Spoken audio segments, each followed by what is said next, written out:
अस्सलाम वालेकुम गाइस, उम्मीद है आप सब लोग खैरियत से होंगे। आज मैं आपको दो भाइयों की कहानी सुनाऊंगा। एक भाई था सादा और दूसरा था चालाक। उनके पास एक भैंस थी, एक खजूर का दरख्त था और एक कंबल था। जो सादा भाई था और जो चालाक था उसने आपस में एक वायदा किया।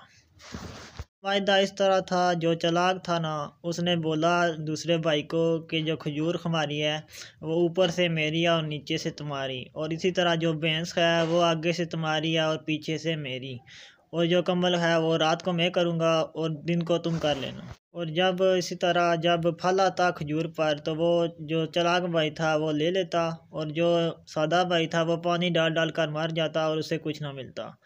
और जब भैंस की बारी आती, दिन को वो चारा डालता रहता और शाम को जब दूध का वक्त आता तो दूसरा चालाक भाई वो है वो उसको धो लेता, और इसी तरह कंबल रात को वो कर लेता और दिन को वो जो सादा भाई है वो उसे उठाकर फिरता रहता।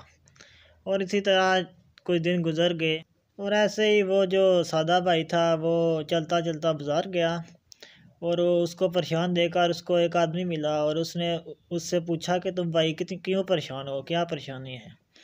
तो जो सादा था उसने बोला कि हमारे पास एक भैंस है, जब वक्त आता है दूध का तो वो धो लेता है और पी जाता है, मैं सिर्फ घास ही डालता रहता हूँ। और जो हमारे पास एक खजूर भी है, वो जब मैं पानी डाल डाल कर मर जाता हूँ और जब फल का वक्त आता है तो वो खुद उतार कर खा जाता है, मुझे कुछ नहीं देता। इसी तरह हमारे पास एक कंबल है, हम दो भाई हैं, और रात को वो खुद कर लेता है, मैं रात को सर्दी से मर जाता हूँ, और दिन को वो मुझे देता है, दिन को मैं क्या करूँ इसका, आप मुझे कोई हल बताएं। फिर उस आदमी ने उसको हल बताया कि जब वो भैंस का दूध दो रहा हो ना, तुम आगे से डंडा उठाकर उसको मारो, खूब मारो भैंस को, इसी तरह वो दूध नहीं देगी, उसको लात मारी। खजूर का टाइम आता है ना तो तुम जब वो ऊपर चढ़े ना खजूर उतारने के लिए, तुम नीचे से काटना शुरू कर दो। इसी तरह वो कंबल रह गया, उसने बोला कि दिन को तुम्हारे पास होता है ना, तुम्हारा है, तुम दिन को इसको भिगो कर रख दो, जब वो रात को करेगा तो सर्दी से मरेगा। जब फिर वो आदमी घर गया तो उसने ऐसा ही किया। जब वो दूध धोने वाला था तो उसने आगे से खूब उसको मारा, और उसको जो चालाक भाई था उसके मुंह पे लात मारी है भैंस ने।